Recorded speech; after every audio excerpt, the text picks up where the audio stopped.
Kama kweli wewe ni mtu wa kubeti, wewe ni mwekezaji, kitu ambacho huwezi kuzingatia katika uwekezaji na mkeka wako ni cash out. I wonder.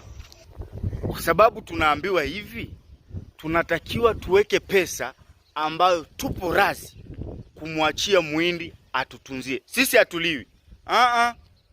Wawekezaji hatupotezi hela. Watu wa kubeti hawapotezi hela. Muhindi huwa anatuhifadhia. Anaweza kutupa baadaye au kesho itarudi tu. Yaani ni swala lazima. Kwa hiyo cash out ni kitu ambacho hatutakiwi kukuzingatia. Na hata ukisoma uwekezaji 3 kuanzia mstari wa 25 mpaka wa 26 unasema anaiona cash out kama uchi wa mtoto basi hufanikiwa. God have mercy upon us. Lakini ukisoma uwekezaji kutoka 6 kuanzia mstari wa 3 mpaka wa 4 unasema anaizingatia cash out, kulalamikia nafsi yake na kuchukia uwekezaji.